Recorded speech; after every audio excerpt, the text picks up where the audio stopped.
Les grottes. Longtemps objet de terreur et de superstition dans l'inconscient de l'homme, lieu de passage vers l'au-delà, où entrent de quelques démons, leur exploration n'a réellement commencé que depuis peu de temps.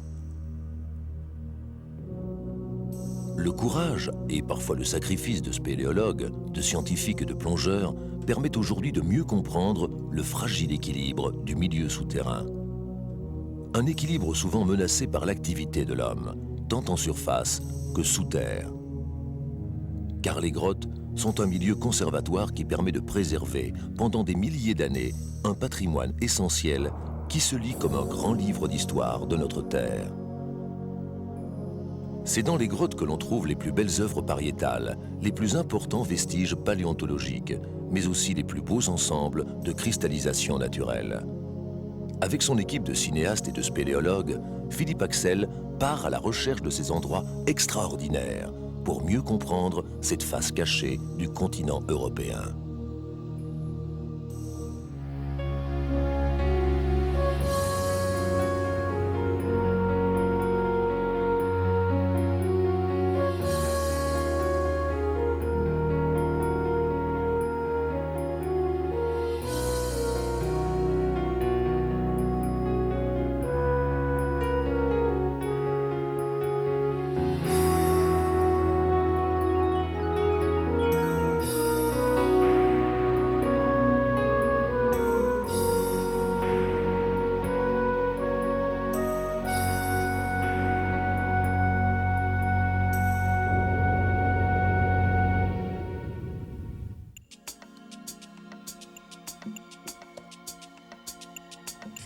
C'est sur le plateau de l'Ardèche, en France, que l'équipe de l'Europe souterraine commence sa recherche des plus belles concrétions. Cet immense plateau calcaire, à la végétation aride et sauvage, est parsemé de gorges et de gouffres qui en font une région touristique très prisée. Philippe Axel a choisi l'Avène d'Orniac, car cette grotte, dont une partie est ouverte au public, est décorée par un concrétionnement très varié et particulièrement exceptionnel. Le site d'Orniac fait partie des grandes découvertes spéléologiques du début du XXe siècle. C'est le 19 août 1935 qu'une équipe de spéléologues entame la descente d'un gouffre connu des habitants de la région sous le nom du Bertrat. Le premier à s'engager dans l'Avène est un personnage hors du commun. Président de la Société spéléologique de France, inventeur de l'échelle de corde, il se nomme Robert de Joly et vient de faire ce qu'il considéra comme sa plus belle découverte. La grotte est aménagée juste avant la Seconde Guerre mondiale par la municipalité d'Orniac, mais de nombreuses autres salles sont découvertes par la suite pour porter l'étendue du réseau à 4 km.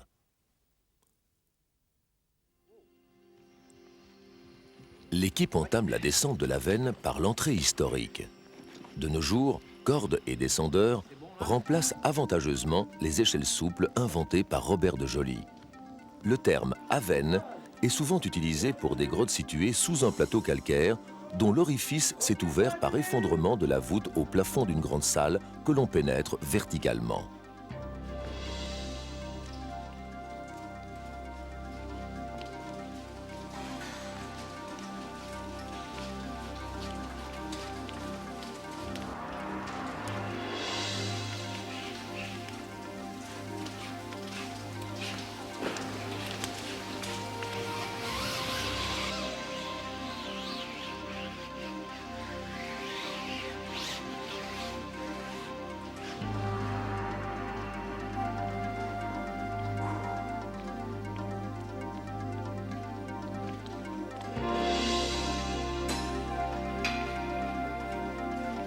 Alors, qu'est-ce qu'on pense? T'as vu ça un peu?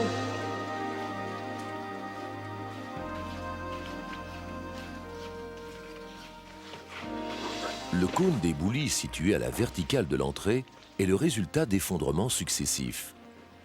Curieusement, la première salle de l'Avène d'Orniac ne contient pratiquement pas de stalactites, mais elle est recouverte d'une véritable forêt de stalagmites géantes dont les formes évoquent celles de pommes de pin, troncs de palmier ou piles d'assiettes. Bien que peu fréquent, ce phénomène s'explique assez simplement. Les plafonds sont proches de la surface, à peine une dizaine de mètres. La roche n'a pas le temps de régulariser le débit des gouttes d'eau qui varient en fonction de l'intensité des pluies. Comme les salles sont très hautes, les gouttes s'écrasent à grande vitesse sur les stalagmites, donnant des têtes planes dont le diamètre varie en fonction du débit de l'eau. Quand ces stalagmites géantes se forment sur des éboulis instables, leur poids provoque des mouvements de sol qui peuvent casser les concrétions ou simplement les incliner.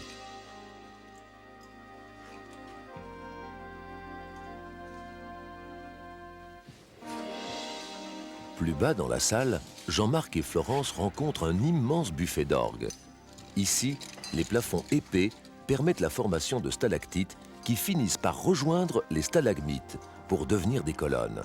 Elles se soudent entre elles grâce au ruissellement de l'eau à l'extérieur de la concrétion. Peut-être que dans quelques milliers d'années, l'urne d'argent où repose le cœur de Robert de Joly fera partie intégrante de cette immense barrière de calcite.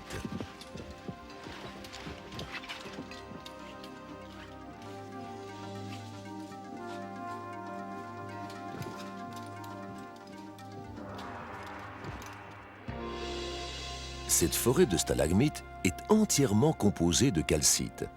La calcite, c'est tout simplement du carbonate de calcium cristallisé par précipitation d'une solution, c'est-à-dire de l'eau contenant ce carbonate de calcium. Les éclaboussures des gouttes d'eau vont déposer la calcite non seulement au centre de la stalagmite, mais aussi en périphérie, créant ces écailles qui rappellent des troncs de palmiers. L'eau qui ruisselle autour de la formation développe des coulées donnant à la stalagmite une forme de chou-fleur. Que je traverse une forêt de cette dimension.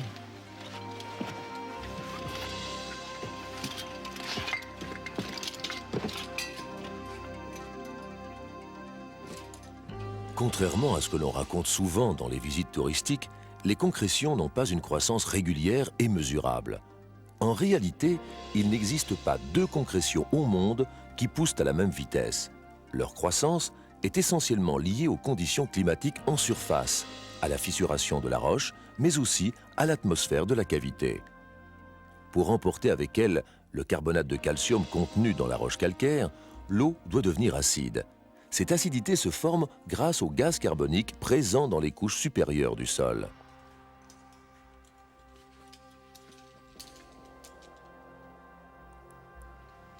Le professeur Michel Bakalovitch du laboratoire souterrain de Moulis explique ce phénomène.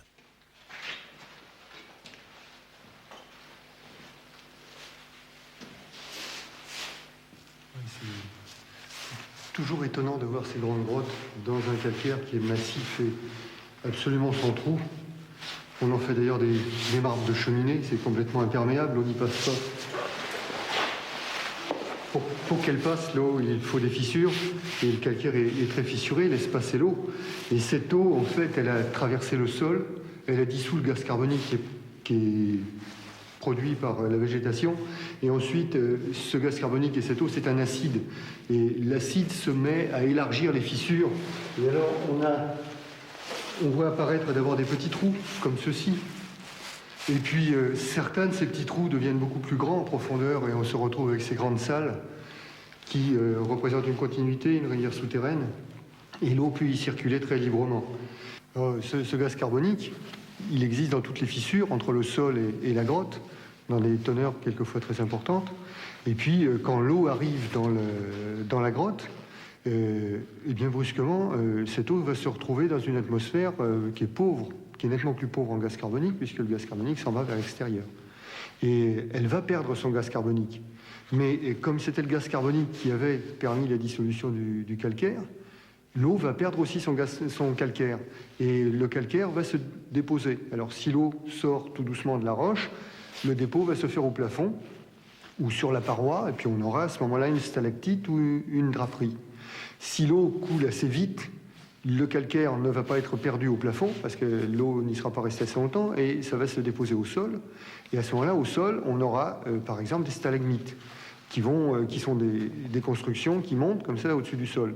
Mais si le débit est très important et qu'on a une nappe d'eau qui ruisselle sur le sol, eh bien l'eau va construire un plancher stalagmitique. Il va y avoir des petits gours qui sont des bassins avec des petits barrages qui se construisent petit à petit.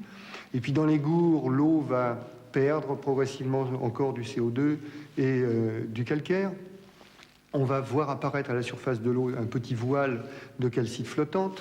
Cette calcite flottante va couler au fond du gourd, elle va faire un sable.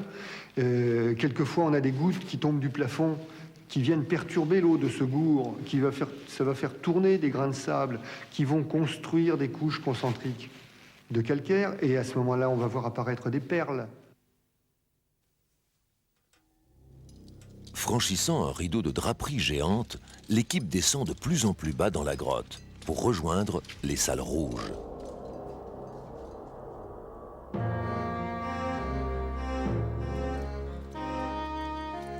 Le sol de ces salles est entièrement recouvert d'une glaise épaisse de couleur rouille.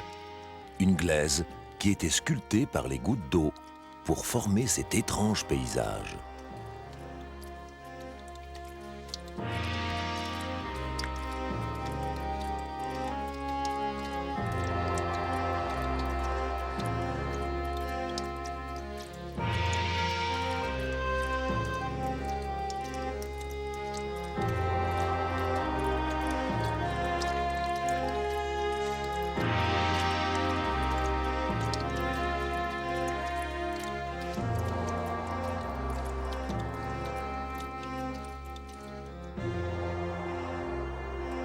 Au fond de la salle, le sommet d'une immense stalagmite s'est affaissé sur la glaise et des concrétions plus jeunes ont poussé sur ses flancs.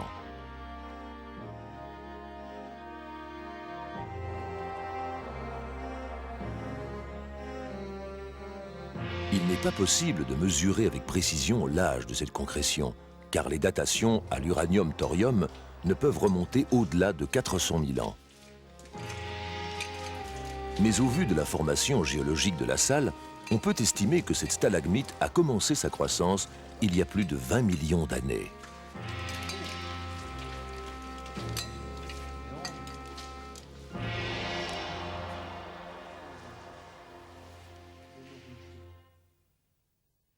Au fond de la salle nord, Miloud, un guide de l'Avenne d'Orniac, ouvre la porte blindée qui mène vers les nouveaux réseaux que Florence et Alain vont visiter.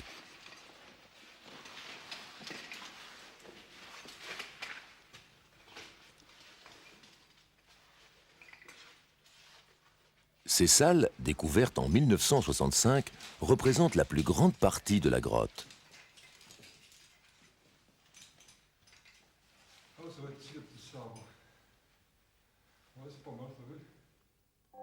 Depuis les premières explorations, elles ont été protégées par les municipalités d'Orniac et d'Issirac, propriétaires des terrains en surface, qui en ont interdit toute visite. Un classement ministériel a permis de renforcer cette protection. On comprend aisément les motivations de cette protection lorsqu'on découvre ces plafonds ornés de concrétions en forme de sabre, fragiles comme du verre. Un vrai régal pour les yeux.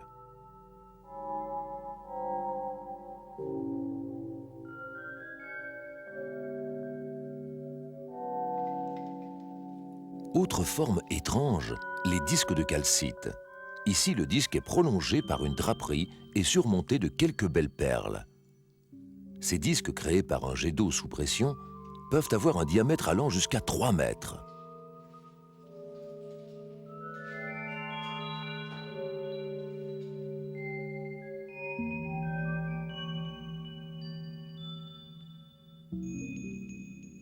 Parfois, les disques sont imbriqués sur la paroi et contiennent d'autres formes de cristallisation.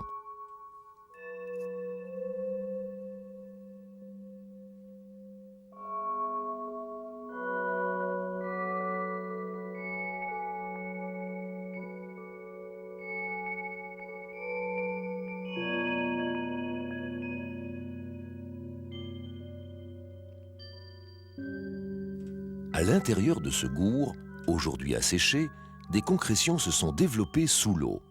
Elles ont pris la forme de petits sapins. Encore une forêt de calcite, mais en miniature.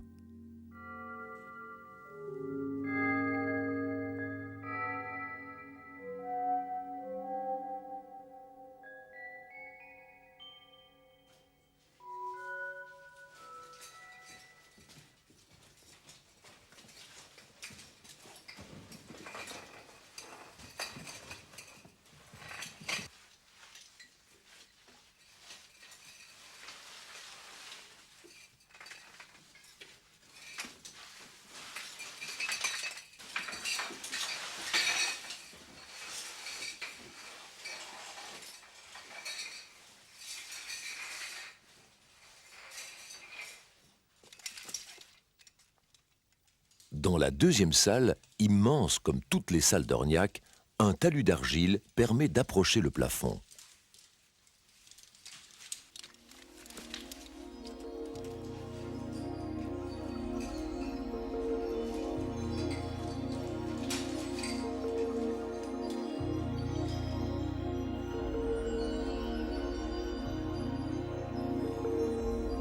Les radicelles qui semblent pousser autour de ces carottes de calcite sont des excentriques.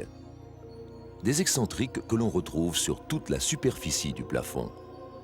On appelle ces petites concrétions excentriques car elles poussent dans tous les sens, au mépris des lois de la pesanteur.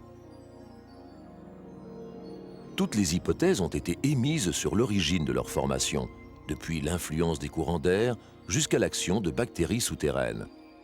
En réalité, c'est la conjonction de plusieurs phénomènes physiques et chimiques qui développent ces formes si fines et si pures. Des phénomènes qui dépendent de conditions extrêmement précaires que l'homme peut perturber sans même s'en rendre compte.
Dans cette petite niche, les excentriques sont tellement fines qu'elles prennent la forme d'aiguilles de cristal.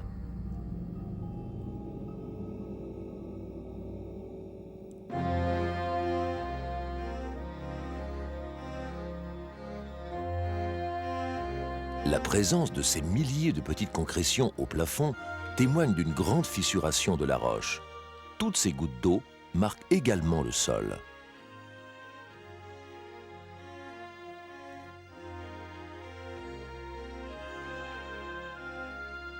Cette peau de léopard est une coulée stalagmitique dont les taches sont provoquées par cette pluie incessante.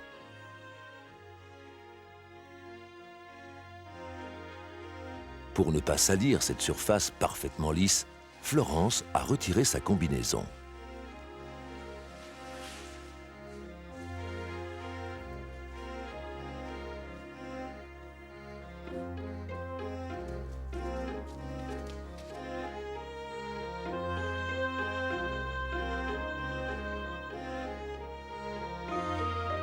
Les coulées de calcite se superposent pour devenir d'immenses massifs.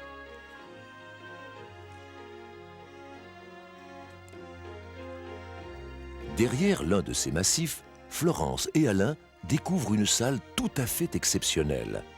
On y retrouve pratiquement toutes les variétés de concrétions de calcite connues.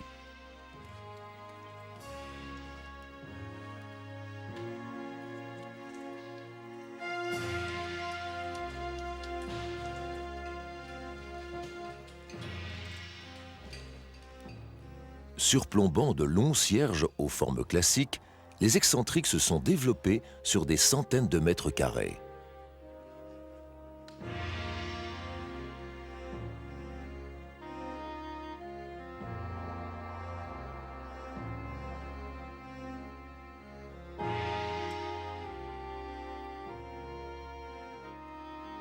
Même si leur forme évoque une vie végétale, les excentriques ne sont que des cristaux de calcite qui croissent un peu au hasard en fonction des forces capillaires.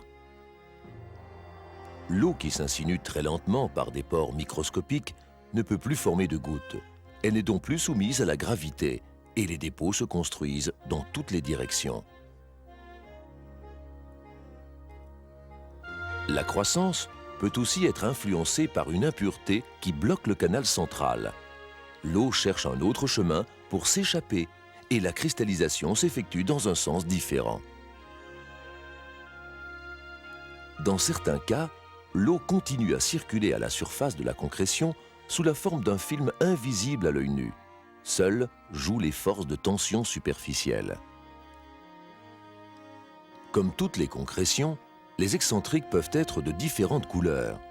Les impuretés et le taux d'oxydation des particules métalliques qu'elles contiennent font varier leur teinte.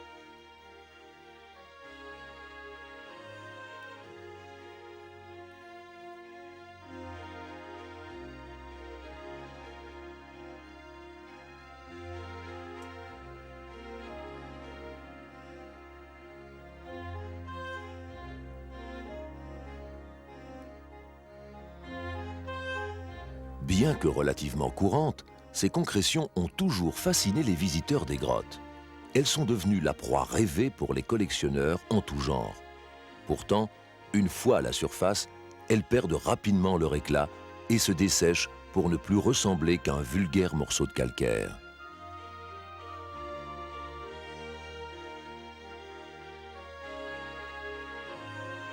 Malheureusement, leur rendre visite trop souvent peut aussi les détruire, car la présence répétée de l'homme sous terre modifie considérablement les conditions atmosphériques de la cavité.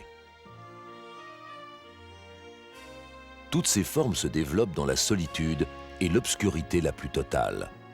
Peut-être vaut-il mieux les laisser ainsi.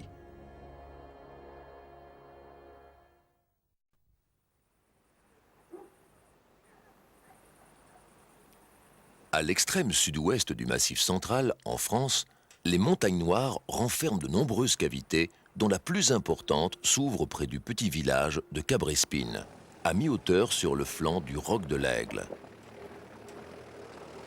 Philippe Axel et son équipe devraient trouver ici des phénomènes minéraux particulièrement rares, des fleurs et des cristaux d'aragonite.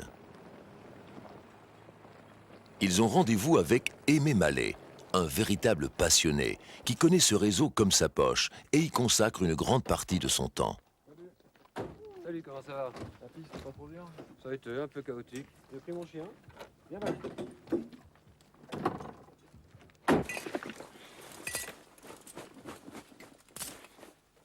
J'en ai pris aussi, ouais. Empruntant le chemin découvert par les premiers explorateurs, Laurent, Robert et le caméraman descendront avec lui sur plus de 2 kilomètres.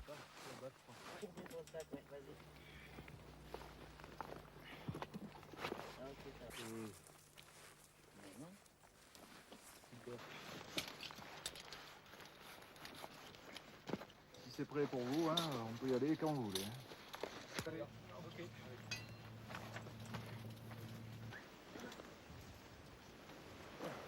L'entrée de la grotte fut découverte en 1968 par un groupe de jeunes lycéens de la ville de Carcassonne, toute proche. Avant eux, comme en témoignent de nombreux vestiges, les hommes préhistoriques se sont abrités dans ce refuge naturel. Ont-ils été au-delà des quelques premières dizaines de mètres dans ce réseau qui compte aujourd'hui près de 17 km? C'est peu probable, mais on ne le saura jamais vraiment.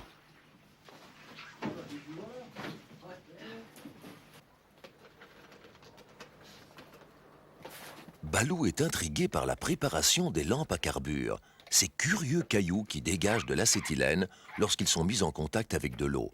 La simplicité et l'autonomie de ce système en font l'éclairage préféré des spéléologues. Sur la topographie, Aimé Mallet indique à Philippe Axel le chemin à suivre pour faire la jonction avec le niveau supérieur par une entrée plus directe qui facilitera la pose des câbles électriques pour les éclairages. Puis, il lui montre par où il compte passer avec la caméra. Sur le papier, ça a l'air simple, mais en réalité, c'est une autre paire de manches.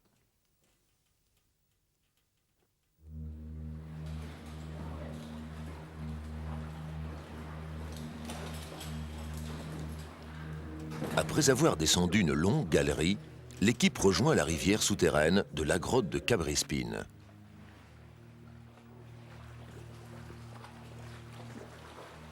C'est le point le plus bas de la grotte. Cette eau limpide coule dans le réseau actif. La rivière continue à se frayer un chemin plus profond dans la roche, profitant de chaque faiblesse du calcaire. Dans quelques milliers d'années, elle aura creusé un nouvel étage inférieur et cette galerie sera sèche.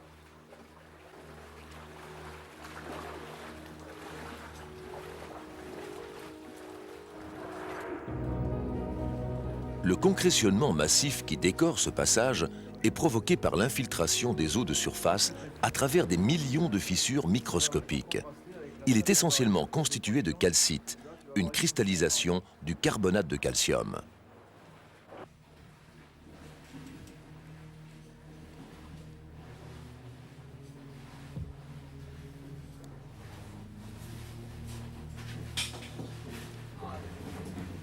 L'équipe quitte la rivière pour remonter une cheminée étroite qui mène vers la partie supérieure de la grotte.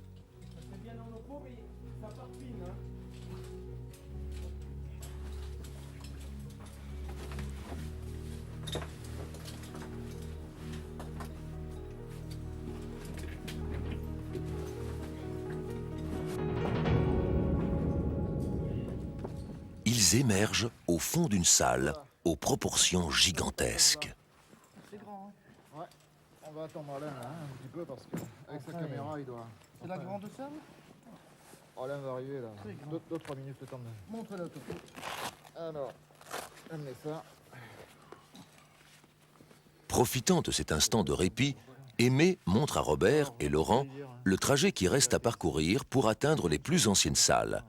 Elles se situent 200 mètres plus haut, au sommet d'un immense éboulis instable qu'il faut escalader. Et tout à fait en haut, les salles rouges et les aragonites. On plie, on y va, on commence à attaquer. Pas de problème, on est chaud, on démarre. Alors faites gaffe au bloc quand même parce que ça partine. Ouais, c'est instable. Ouais. C'est instable. Donc bien sur la droite de l'écoute.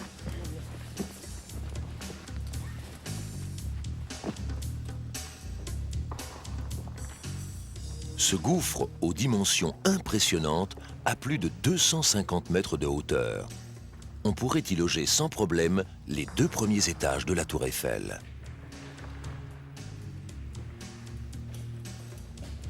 Des millions de mètres cubes de roches ont été excavés par la force tourbillonnaire de l'eau et par l'effondrement successif des couches du plafond dont les restes forment ce vaste amas de rochers de toute taille.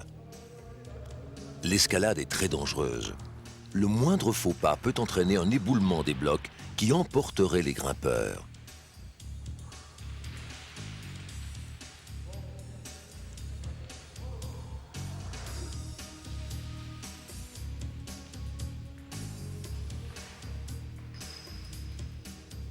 Au sommet de l'éboulis, l'équipe redescend le versant opposé qui mène vers les salles supérieures.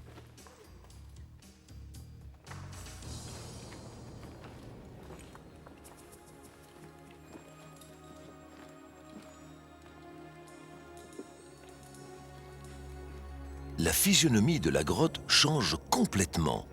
Superbement décorée de centaines de concrétions, la première salle est entièrement recouverte par une coulée de calcite de couleur rouge. C'est ici que la rivière pénétrait la caverne il y a des millions d'années.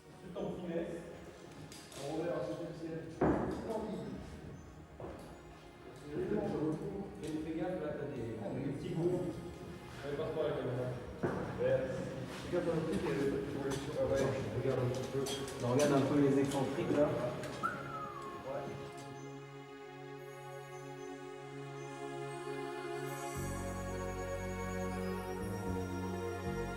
Sur les parois de marbre bleu, des milliers d'excentriques aux formes délirantes se sont formés.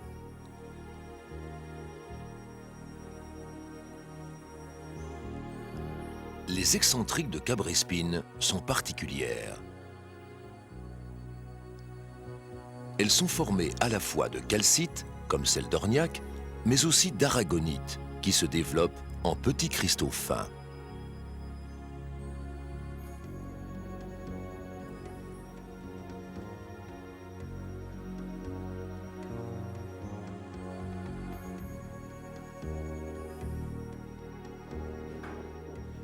Sous de superbes buissons d'aragonite qui pendent au plafond, Philippe Axel, accompagné de Claude Granier, spéléologue de longue date, est rejoint par l'équipe. Pour préserver cette grotte magnifique, Claude Granier a aménagé un balcon au sommet du gouffre géant de Cabrespine, d'où les visiteurs peuvent découvrir la profondeur de cet abîme. C'est le moment, hein. C'est comme ça, il y a tout ce qu'on veut dessus de nous. Et l'aragonite, pour nous, ça, c'est la capillarité qui fait pousser ça comme des fleurs.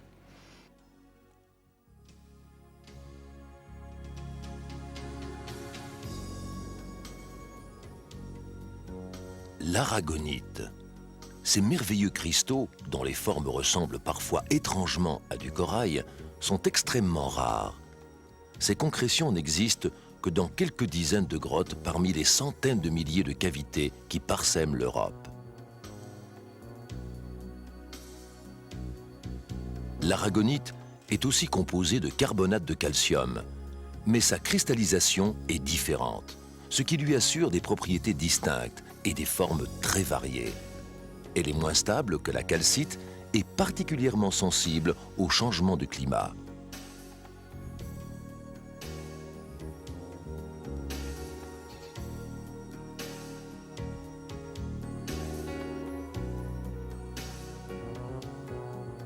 Ce genre de cristaux ne se développe que dans des cavités fossiles, sur le point de disparaître.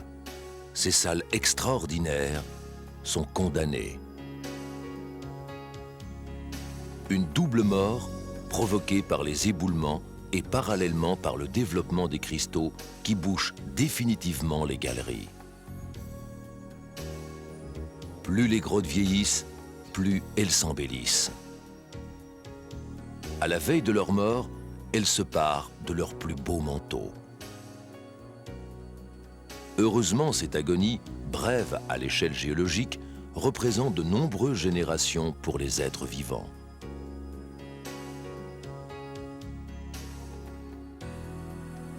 Si l'homme ne provoque pas de catastrophe, ses descendants du 3e millénaire pourront encore longtemps admirer ces merveilles de notre Terre.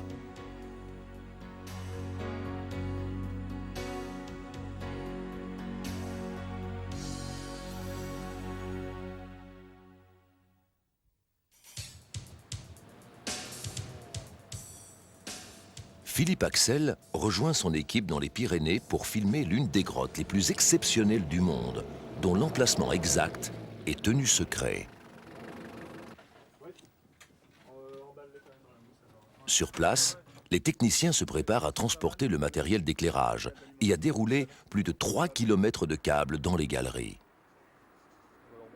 Découverte en 1981, cette grotte porte le nom de son inventeur, André Lachambre.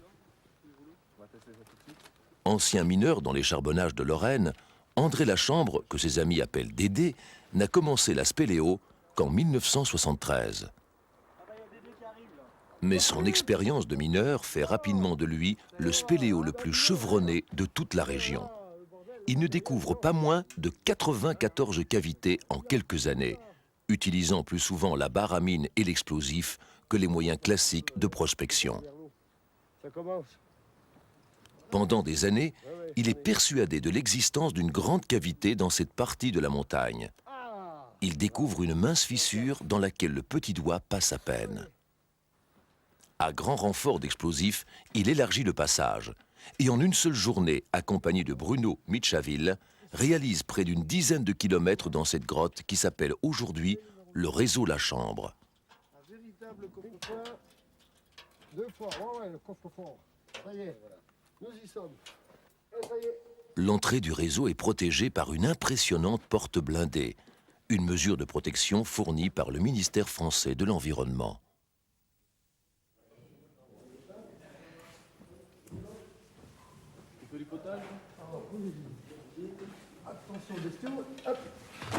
L'équipe a installé un camp de base dans une salle située à 2 km de l'entrée du réseau Lachambre pour déposer le matériel et bivouaquer. Au camp, Philippe Axel et Dédé retrouvent Patrick Cabrol, qui s'occupe au ministère de l'Environnement de la protection des sites souterrains. Dès le premier jour de la découverte, j'ai senti que c'était une découverte importante. Alors on a commencé par baliser le passage, parce que la protection des cavernes, ça commence déjà par les actions des spéléologues. Et quand ça a été fait, alors là j'ai prévenu l'inspecteur des sites, Patrick Cabrol, qui est venu et qu'on a discuté, savoir si le site pourrait être classé. Je suis venu visiter le réseau à peu près 4-5 mois après sa découverte. Et je me suis rendu compte immédiatement de l'intérêt patrimonial exceptionnel qu'il avait du point de vue des concrétions, stalactites, stalagmites, mais surtout aragonites. Cristallisation est assez exceptionnelle. Et à ce moment-là, j'ai prévenu aussi les chercheurs du laboratoire souterrain de Moulis qui sont venus faire une visite très peu de temps après.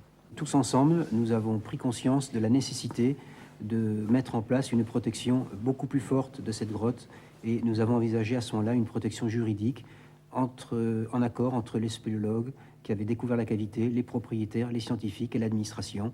Et c'est à ce moment-là que la procédure de classement a commencé.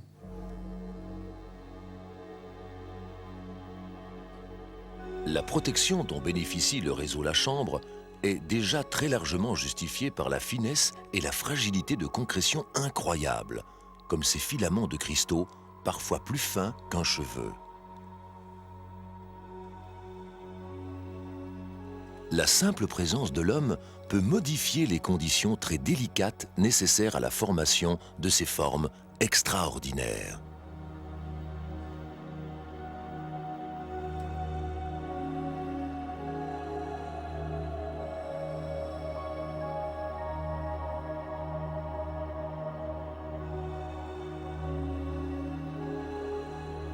Quant aux perles des cavernes, elles disparaissent bien souvent dans la poche d'un visiteur peu scrupuleux.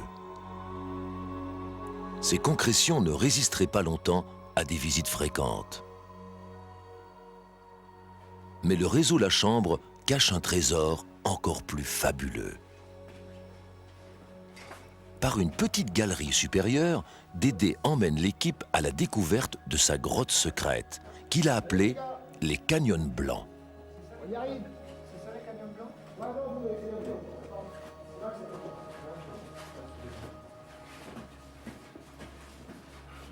et puis il faut se baisser assez. Attention, ça. Oui, il faut se baisser assez. La progression est délicate. Il faut ramper entre les concrétions sans les toucher. Ça passe? Ça va? Attention, tourne à gauche. Voilà. Tout à l'heure, nous, on est passé vite, on a fait l'offre, mais regarde. Quand on est vite, regarde, hier, bon. Attends, laisse-nous tous regarder là, parce que c'est trop beau. On va voir.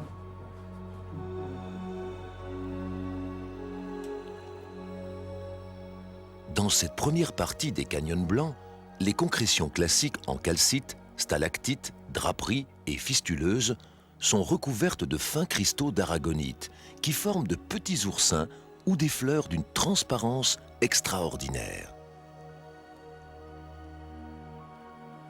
La calcite et l'aragonite se développent en symbiose, entremêlant filaments, bouquets de fleurs et cristaux parasites.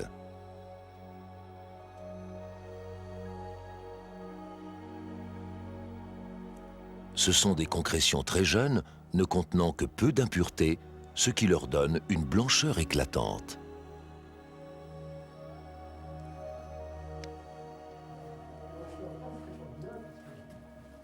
En s'agrandissant, la galerie se recouvre d'un véritable tapis de fleurs blanches d'aragonite.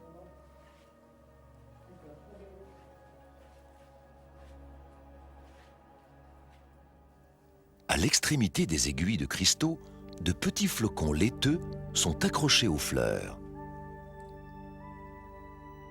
C'est de l'hydromagnésite.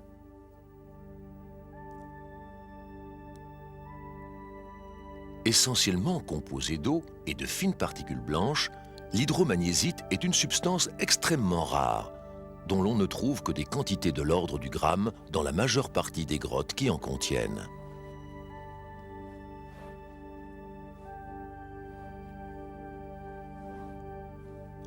On en trouve près d'une tonne dans le réseau La Chambre. Les canyons blancs représentent le plus grand gisement d'aragonite et d'hydromagnésite du monde.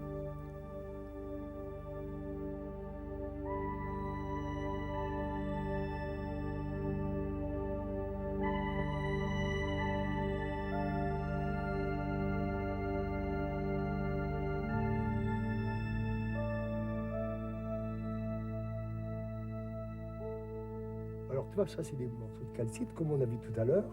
Il y en a des petites poils, là il y a des petites aiguilles d'aragonite, elles sont bien détachées ici. Et alors celle-là, ce qu'il y a de spécial, attends, je vais te remontrer. Tu vois là, c'est creux ça. Alors, là il y avait une bulle, puis on voit qu'elle a éclaté. Maintenant, c'est ici, ces aragonites, elles sont plus longues que celles qu'on a vues avant. Tu vois, regarde la longueur, ici. Là, les aragonites, c'est sur de la calcite qui a été teintée par une légère oxydation de fer, parce qu'on a du fer ici dedans. Hein. On y trouve aussi des concrétions uniques, comme par exemple des petites stalactites d'hydromagnésite qui n'ont jamais été observées ailleurs. Un tel développement d'aragonite et d'hydromagnésite est dû à des conditions tout à fait exceptionnelles, liées aux facteurs physico-chimiques et climatiques de la grotte. Cet équilibre extrêmement instable a été préservé pendant des milliers d'années. Il suffirait de peu pour le bouleverser.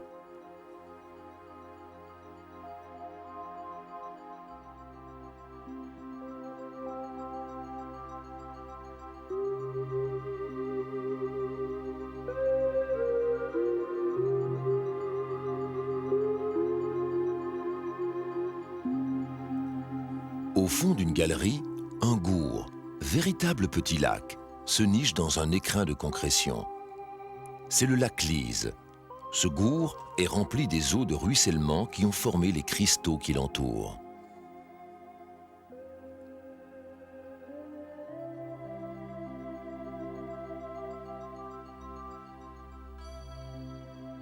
Car ici, rien ne vit.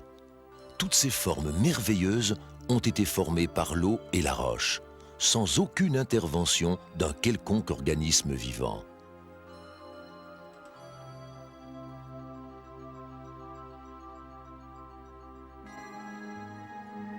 Toutes les variétés de concrétion du réseau sont représentées dans ce petit endroit. C'est en quelque sorte la grotte en miniature.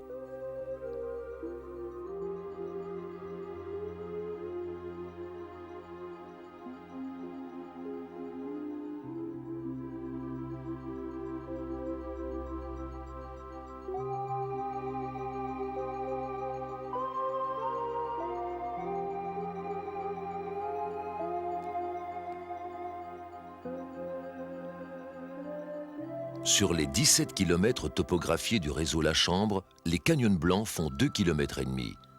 Une fleur d'aragonite se vend 500 francs français sur le marché des minéraux.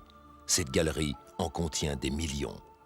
Aucun pays n'interdit la vente des concrétions. Chaque jour, des grottes sont pillées. Si quelques pays comme la France se sont dotés d'une législation permettant le classement de certains sites, dans la majeure partie de l'Europe, le patrimoine souterrain n'est pas protégé. Grâce à la volonté des spéléologues, de l'administration de l'environnement et des propriétaires de grottes, des sites comme l'Avenne-d'Orniac, le réseau La Chambre ou le gouffre de Cabrespine sont préservés. Mais qu'en est-il des autres merveilles de l'Europe souterraine ?